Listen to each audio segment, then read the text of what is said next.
Pourquoi certains freelances arrivent à trouver des missions en seulement un mois, d'autres en 6, d'autres jamais?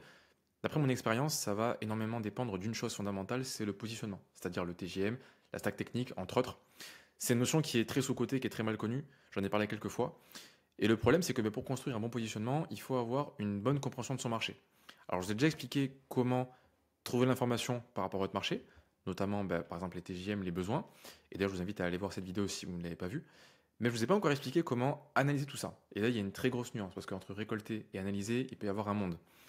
C'est cette brique justement précise qu'on va voir et qui sera la clé pour avoir un bon positionnement et le construire rapidement. Donc, ce process-là que je vous présentais, habituellement, je le réserve aux gens que j'accompagne parce que pour moi, c'est vraiment la clé de la réussite pour un freelance. Donc, si la vidéo vous plaît, mettez-moi un like et un commentaire pour que j'en fasse d'autres. Sinon, je les garderai pour mes élèves. Et d'ailleurs, pour tous ceux qui souhaiteraient se faire accompagner pour trouver leur mission en freelance, avec un programme complet et un suivi constant, vous aurez un lien en description et en commentaire épinglé pour réserver un appel avec moi et qu'on puisse en discuter. Bon, déjà, avant de commencer, il faut que je montre les différentes étapes du processus macro, et après, on verra chaque étape une par une en détail, évidemment, avec plein de petits schémas comme vous aimez, donc vous inquiétez pas. Donc du coup, on a vu déjà le comment. On a déjà vu dans une vidéo, si vous ne l'avez pas vu, allez la voir, comment trouver l'information, où la chercher. Donc tout ce qui est source d'information, pour tout ce qui est TJM, besoin, etc. Donc c'est hyper important, mais c'est qu'une étape du process. Déjà, il faut aussi se poser la question de, est-ce que ce qu'on cherche, c'est pertinent? Donc c'est la question du quoi. Et après cette histoire de récupération d'informations, il faut faire aussi deux choses. Il faut s'assurer de la qualité de la source et il faut s'assurer de la significativité de la réponse. Ça, c'est un truc qu'on va voir qui est assez important. On va faire un petit peu de maths, mais très très vite fait pour expliquer cette notion-là. Le but, c'est qu'à la fin, vous ayez une boucle comme ça de rétroaction positive. Et à chaque itération, si vous faites bien les choses, vous allez avoir un meilleur positionnement. Donc, c'est pas forcément en une boucle que vous aurez le positionnement ultime, c'est un travail qui se fait en continu, mais en quelques itérations, vous pouvez déjà arriver à avoir un très bon positionnement qui vous assurera d'avoir des missions. Donc en gros, il y a deux grandes questions à se poser, et c'est ce qu'on verra dans la vidéo, c'est comment implémenter ce process en pratique, et comment faire pour avoir des itérations qui sont rapides. Parce que c'est une chose d'avoir ce process-là, encore faut-il le mettre en place et que ça soit rapide. Sinon, on va avoir un positionnement dans un an et ce sera trop tard, quoi. Ça, pour ceux qui ont l'œil rapidement, c'est encore une variante du fameux diagramme, du schéma, je ne sais pas comment on peut appeler ça, input, process, output, feedback. C'est un diagramme, un process à la con, mais c'est tellement important que je le remets ici. Comprenez que tout n'est que ça en fait. Tout n'est qu'input, process, output, feedback. Comprenez quel est votre input, comprenez quel est le process, et là pour le coup, ces vidéos comme ça sont là pour vous aider à trouver ces process-là, et comprenez comment prendre le feedback pour améliorer le reste et arriver toujours dans un truc qui est plus efficace, qui est mieux, qui vous fera arriver au résultat. Donc première étape, ça va être le quoi. Première chose, déjà, on a déjà vu qu'est-ce qu'il faut qu'on récolte. Ça, je vous le fais un petit récap rapidement, même si j'ai mis dans la vidéo. Donc ce qu'on veut savoir en priorité, c'est quoi? C'est tout ce qui est besoins et techno, compétences recherchées, même celles qui sont facultatives, les mots utilisés, le volume, l'équilibre entre l'offre et la demande, le niveau des concurrents et d'autres choses. Ça, c'est déjà un premier point, c'est de récolter cette information-là, avec tout ce qu'il y a, tout ce qui est dans cette vidéo, donc tout ce qui est données publiques, tout ce qui est personne sur le terrain. Et après, il faut s'en servir pour faire quelque chose. Ça sert à rien sinon. Cette information, elle est là, il faut l'exploiter. Et là, vous allez voir que le point important, c'est de commencer par des questions larges. Commencer par les questions même les plus larges.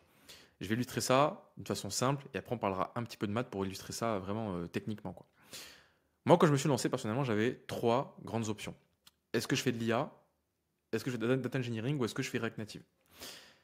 En fait, j'aurais pu, dès le début, me dire, je connais très bien l'IA, je sais très bien quels sont les différents embranchements et quels sont les positionnements avancés par rapport à ce domaine-là. Et j'aurais pu, et c'est d'ailleurs ce que j'ai fait, hein, je ne vais pas vous mentir, j'aurais pu commencer à me dire, ok, donc du coup, est-ce que je pars plutôt sur du coup une stack où je vais faire du sklearn avec du MLOps et sur de la finance plus, je sais pas, en Allemagne. Sauf que cette question, elle est con. Parce que cette question, avant de se la poser, il faut se poser 4000 questions avant. Et par exemple, est-ce que je suis plutôt de l'IA, de la data ou du React Native? Qui étaient mes trois plus gros choix que je pouvais faire au début.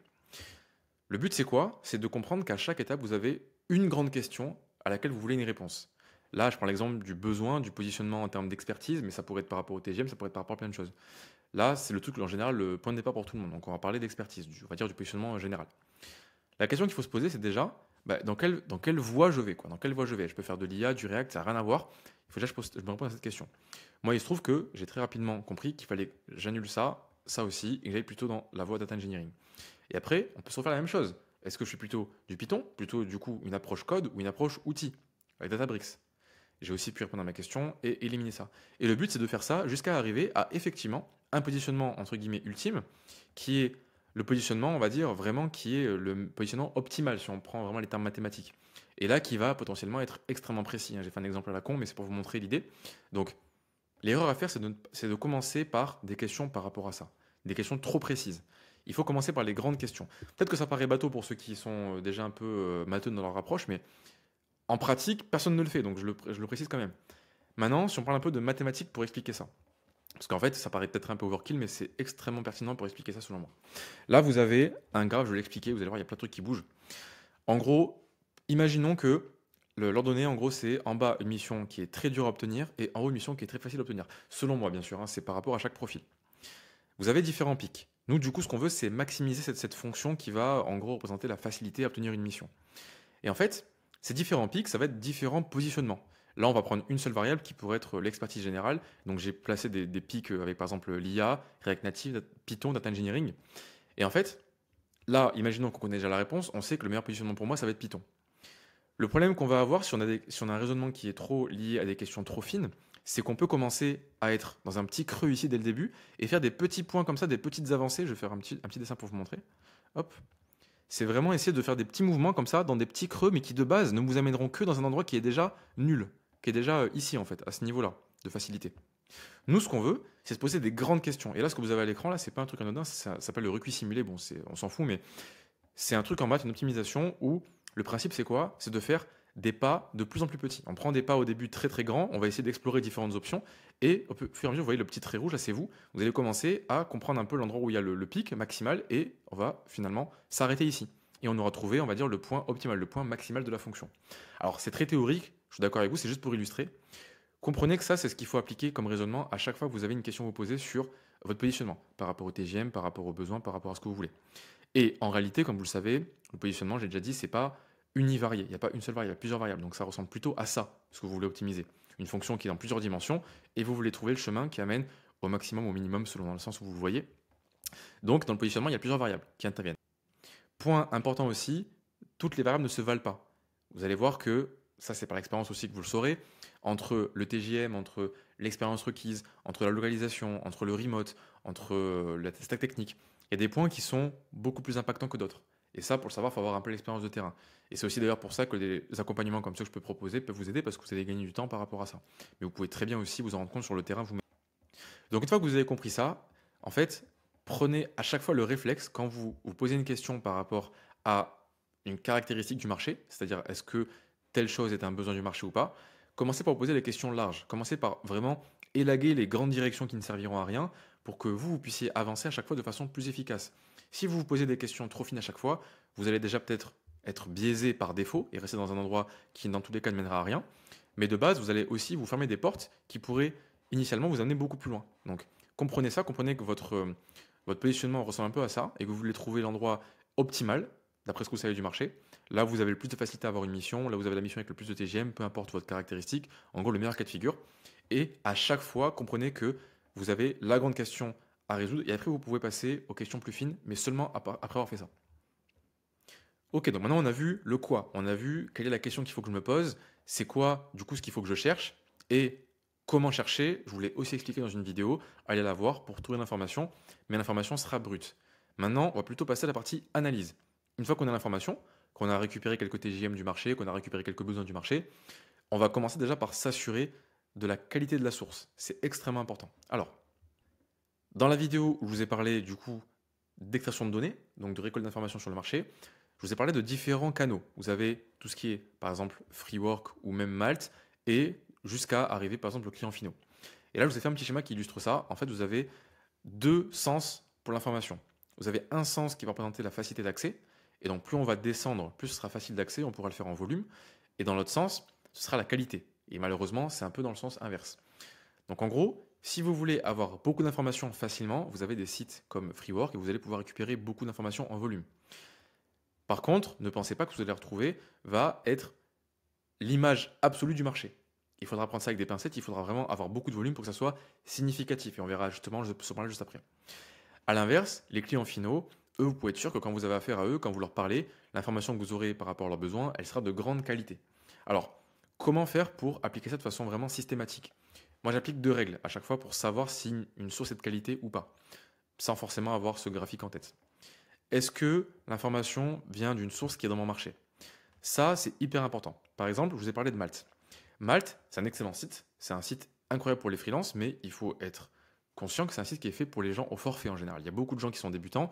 C'est des clients qui sont aussi en général des petits clients et pas que des grands comptes. Et quand on veut trouver des missions en régie, grand compte, long terme, Malte n'est pas forcément le même marché. C'est pas forcément là que vous allez trouver des informations pertinentes. Donc, si l'info vient de Malte, pour moi, le filtre, il passe pas. L'information, je la prendrai vraiment avec des très grosses pincettes, avec un coefficient multiplicateur x 0,2 quoi. À l'inverse, Freework, c'est tout l'inverse. Freework, c'est plutôt des missions long terme, en régie, pour des grands comptes. Donc là, pour le coup, si moi je veux faire ça en tout cas, ben là, Freework, c'est parfait. Donc là, ça passe le critère et c'est OK. Je vais dire l'information, elle a du poids. Elle a plus de poids en tout cas. Ce raisonnement, il faut aussi l'appliquer aux humains. En gros, par exemple, si vous voulez savoir quel est le meilleur framework d'IA pour construire une pipeline de RAG, vous n'allez pas demander à votre boulanger. Vous allez plutôt demander à un mec qui est expert en IA et qui travaille dans une grosse boîte en France ou peu importe. J'ai pris un cas extrême, je ne suis pas là pour dénigrer les boulangers, j'ai énormément de respect pour les boulangers d'ailleurs, mais c'est pour vous montrer qu'en fonction de l'interlocuteur que vous aurez, des fois on ne se rend pas compte, parce que là j'ai pris un cas extrême, hein, mais des fois vous allez avoir des collègues à vous qui sont en CDI, qui vous parleront du marché freelancing. Des fois vous allez avoir des gens qui sont dans votre entourage qui vous diront ouais non le marché est tendu. Des fois vous allez avoir un post LinkedIn qui dira oui il n'y a plus de mission en IA. Et tu regardes le profil du mec, le mec a jamais fait d'IA de sa vie, mais il a même pas jamais fait de mission en freelance quoi. Donc comprenez, j'exagère le trait encore une fois, c'est pour vraiment que vous ayez l'idée. Est-ce que l'information vient d'une source qui est dans votre marché? Ensuite, autre critère que je me fixe, c'est est-ce que la source, elle est skin in the game? Alors ça vient d'un livre, cette notion-là, et au lieu de vous l'expliquer, je vais juste vous illustrer ça avec un exemple qui vient du livre pour voir si ça vous parle. Question. Comment s'assurer qu'un pont soit solide et fiable? La réponse d'après le livre, c'est quoi? C'est en faisant vivre tous ceux qui sont impliqués dans sa construction sous le pont pendant plusieurs générations. Je vous laisse y réfléchir pendant 2-3 secondes. Ok. Est-ce que vous avez compris l'idée? En gros, ce qu'il faut comprendre, c'est que vous allez avoir des fois des gens qui auront plutôt intérêt ou non à ce que l'information qu'ils vous donnent soit véridique. Et ça, pour faire très simple, je vous laisserai philosopher là-dessus chez vous tranquillement. En gros, c'est pour ça que, par exemple, un client final, l'information, elle est d'une qualité extrême. Parce qu'un client, si il se trompe quand il décrit son besoin, il va avoir des retombées assez négatives, quoi. Parce que vous n'allez pas comprendre ce qu'il veut, vous allez faire un mauvais travail, vous allez peut-être, voilà, vous n'allez pas comprendre ce qu'il faut faire et niquer son budget. Je vais m'arrêter là pour ça, je vous laisserai réfléchir à cette notion de skin in the game, mais comprenez que c'est vraiment ça qui fait que, en général, une information elle va être de qualité ou pas. Sachez qu'en pratique, hein, vous n'aurez jamais le niveau d'implication qui est cité ici en exemple, hein. C'est juste pour que vous ayez l'idée de à quoi ça correspond le fait d'être skin in the game, mais en pratique, et c'est normal, vous n'aurez jamais un niveau d'implication qui est tel. Le maximum que vous aurez, c'est les clients finaux quand vous leur parlerez en entretien, et c'est pour ça que c'est à ce moment-là qu'il faut vraiment écouter ce qu'ils disent. Parce que c'est là qu'ils vous donneront beaucoup d'informations très très précises, très précieuses par rapport à votre marché, par rapport à votre positionnement. Donc, vraiment, retenez ça, réfléchissez-y. Lisez le livre aussi, hein. Le livre est vraiment top, hein, franchement, je vous le conseille. Pas que celui-là, mais celui-là en particulier de Nassim Taleb est excellent. Ça vous aidera vraiment à analyser mieux ce que vous trouverez sur le marché. Et pour finir, on va parler encore un petit peu de mathématiques, mais très vite fait, avec la partie quantité. En gros, comment s'assurer de la significativité de la réponse. Donc là, on a vu la qualité, on a vu si la source est de qualité ou pas. Maintenant, l'étape finale, c'est est-ce qu'on en a assez d'informations pour prendre une décision? Et c'est ça en fait qui fait la boucle, qui finit la boucle. Donc en gros, comment ça marche? Il y a une notion statistique plutôt, si je veux être précis, qui s'appelle la significativité. Je ne vais pas vous expliquer, on n'est pas là pour ça, on n'en a rien à foutre, mais si vous voulez, vous pourrez creuser. Si je pose une question, est-ce que je dois faire A ou B? Vous avez deux options. L'option 1, pas significative. En gros, vous n'avez pas eu assez de volume pour que le choix ne soit pas dû au hasard. Il pourrait être dû au hasard. Ce n'est pas forcément dit que c'est lié au hasard, mais vous n'avez pas assez de volume pour trancher. Et c'est ça qui est important, c'est ça qui fait que ce n'est pas significatif. A l'inverse, ici, c'est un cas de figure où vous pouvez être sûr à un taux de confiance précis, qui est lié au test que vous allez faire, que ce n'est pas dû au hasard. Et donc dans ce cas-là, on sait que à 95%, c'est pas dû au hasard. Donc l'information, elle est véridique. On peut dire que c'est bon, on a compris. Donc là, le texte, il a abusé, hein. J'ai fait un truc extrême pour que vous voyez. Le but, c'est que chaque hypothèse, donc en gros, le A et B, c'est ce que je vous mets là. Si je vous fais un petit dessin, A, ça va être la première courbe là. Ça va être en gros l'hypothèse A. Ça va être, hop, l'hypothèse B. Voilà. Et du coup, ici, vu qu'elles sont complètement disjointes, on est quasiment sûr à plus de 95% potentiellement que c'est vraiment pas dû au hasard et que les deux sont vraiment disjoints pour de vrai, quoi. C'est pas juste un effet de statistique parce qu'il n'y a pas assez de volume. Pourquoi je parle de ça en fait?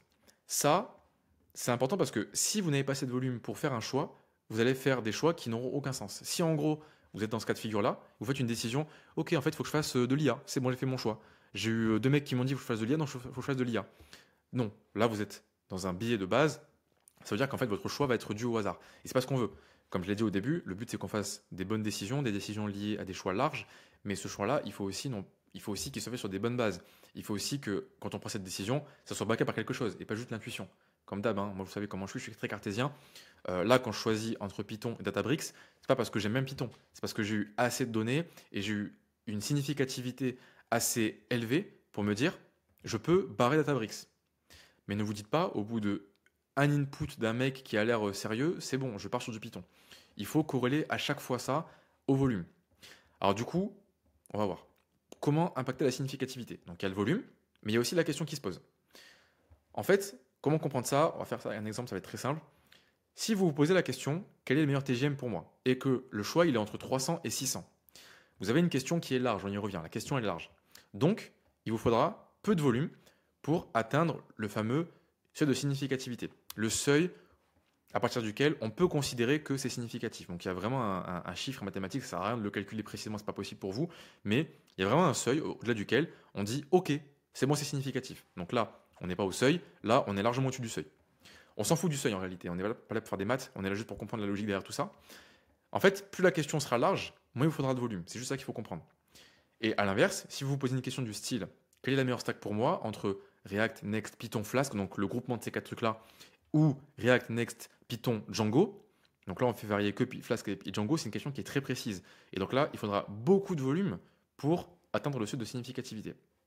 C'est juste ça qu'il faut comprendre en fait. Ça sert à rien de faire des maths complexes pour faire ça. De toute façon, c'est pas possible. Mais c'est ça qui fait la différence entre ceux qui vont faire des choix éclairés entre guillemets et ceux qui vont être, on va dire, qui vont subir un peu le chaos et le hasard du marché. Maintenant qu'on a vu ça, il y a quand même deux problématiques qui vont se poser assez vite. La première, c'est comment je fais pour savoir si une question elle est large ou précise. Alors je vous avoue que ça, en fait, on peut quand même des fois trouver avec un peu de jugeote. Mais quand même, des fois, il faut de l'expérience. C'est pas toujours aussi évident que ce qu'on voit ici dans l'exemple. L'autre problème qui est là pour le coup beaucoup plus compliqué, c'est comment on fait quand on n'a pas assez de volume. Parce qu'effectivement, oui, si je prends un cas de figure assez classique, là vous avez un tunnel de vente pour un freelance. Il va faire peut-être 100 messages de prospection, il va avoir 20 entretiens, entretien 1 et 3 entretiens finaux. Là, il n'y a pas assez. Il n'y a pas assez pour prendre une décision qui ne sera pas forcément due au hasard. Donc comment on fait pour savoir, imaginons, qu'est-ce qui bloque de là à là? Ou qu'est-ce qui bloque de là à là? Ce qui est souvent la grande question que les gens se posent. Eh bien, c'est pas possible.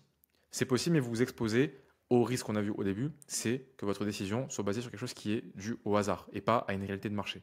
Oui, c'est à cause de mon TGM. En fait, tu sais pas. Oui, c'est à cause de mon expérience. En fait, tu sais pas. T'as pas eu assez de volume pour prendre un choix qui va être significatif. Alors, l'avantage que moi j'ai, de mon point de vue, c'est que comme j'accompagne des gens à passer freelance et que maintenant j'ai beaucoup d'expérience et j'ai parlé avec beaucoup de gens, bah, ça, je le multiplie par beaucoup de personnes. Donc, j'ai beaucoup de stats. Ce qui fait que je sais en général ce qui bloque là ou ce qui bloque là. Donc c'est un peu la chance que j'ai par rapport à ça. Et c'est aussi pour ça que les gens ont des résultats, c'est qu'ils profitent un peu de ce savoir cumulé et cette base de données, quoi. Donc pour finir là-dessus, si ça vous intéresse de vous faire accompagner pour trouver des missions et avoir vraiment des process qui sont validés par le marché et qui fonctionnent actuellement, vous avez en description un lien pour réserver un appel avec moi, qui évidemment ne vous engage en rien, qui est gratuit, et où on discutera de votre parcours, de votre plan pour la suite, et je vous partagerai ma vision et on verra si on peut bosser ensemble. Donc là, j'ai mis quelques témoignages, je vous laisserai regarder, faire pause et lire un petit peu. Là, il y a Akram qui a trouvé récemment, là, il y a une semaine, sa mission, qu'il a signée. Donc, n'hésitez pas. C'est là juste déjà pour qu'on voit si votre approche c'est la bonne, si vous avez les bonnes motivations pour commencer, et si vous matchez mes critères, et si pour vous ça vous paraît pertinent, je vous expliquerai comment on peut travailler ensemble. Donc pour finir, j'espère que vous aurez compris que tout n'est que boucle de rétroaction positive. Comprenez que ce n'est pas seulement récupérer l'information sur un site et dire ok c'est mon TGM, ok c'est mon expertise, mais vraiment que c'est un système complet, un process complet, avec d'abord quelles questions on se pose en partant de la plus large à la plus fine, ensuite on récupère l'information, et ensuite on va la filtrer. Est-ce qu'elle est de qualité? Est-ce qu'elle est en assez grande quantité? Et si effectivement c'est le cas, ok, on en tire une information, on en tire une action, et on a un meilleur positionnement. Et au fur et à mesure qu'on fait ça, on va forcément avoir un meilleur positionnement. Petit mot de la fin, comme je l'ai dit souvent, le positionnement, c'est un peu une quête sans fin. Ne pensez pas avoir résolu l'équation du positionnement au bout de 5 itérations, 10, même 1000 itérations. Le marché va évoluer, vous allez évoluer aussi. Donc comprenez que c'est un travail qui se fait constamment. Vous allez toujours vouloir comprendre ce que le marché recherche et vous ajuster en live. Donc voilà pour le process, j'espère que ça a été clair pour vous, j'espère que ça va vous aider à avancer dans votre quête de freelancing si c'est le cas pour vous, si vous voulez vous lancer, si vous galérez en tant que freelance actuellement, peu importe, j'espère que ça vous aura aidé. D'ailleurs, en parlant de feedback, parce que je parle beaucoup d'input process, output feedback, si la vidéo vous a plu, si vous aimez ce genre de contenu un peu plus avancé, un peu plus dédié à ceux qui sont vraiment prêts à passer à l'action et qui sont sérieux dans leur démarche, mettez-moi un like, mettez-moi un commentaire, dites-moi ce que vous aimeriez voir en vidéo et je verrai si c'est un sujet que je peux traiter ou pas. Comme je vous le dis, cette vidéo, honnêtement, hein, c'est un sujet que je traite que en appel avec mes clients, normalement, avec les gens que j'accompagne à passer freelance. Donc, je le referai que si vraiment c'est un truc qui vous plaît beaucoup et que ça peut vraiment vous aider. Mais sinon, si j'ai pas assez de feedback, moi je raisonne comme ça, je ferai pas de vidéo comme ça à l'avenir. Donc, si vous avez aimé, si vous avez aimé cette vidéo et que vous voulez que j'en fasse d'autres de ce type-là, mettez-moi beaucoup de likes, mettez-moi des commentaires, partagez-les à vos amis. Si vous n'avez pas aimé, dites-le moi aussi. Vraiment, c'est important. Je veux savoir si ça vous a pas aidé, si vous n'avez pas aimé. Comme ça, j'en ferai moins. Mais au moins, je veux savoir. Ok? Donc, partagez-le à vos amis qui veulent passer freelance. Passez à l'action pour vous-même aussi, si c'est vous qui êtes intéressé par ça. Passez à l'action. Et comme je l'ai dit, n'oubliez pas, si vraiment vous voulez vous faire accompagner et avec des bons process et un suivi constant, vous avez l'option de prendre un appel avec moi, qu'on en discute. Comme je l'ai dit, ça n'engage en rien, c'est gratuit. Et au moins, vous verrez comment je peux vous aider. Donc voilà, c'est fini pour aujourd'hui. Je vous dis bon courage et à très bientôt. Allez, ciao.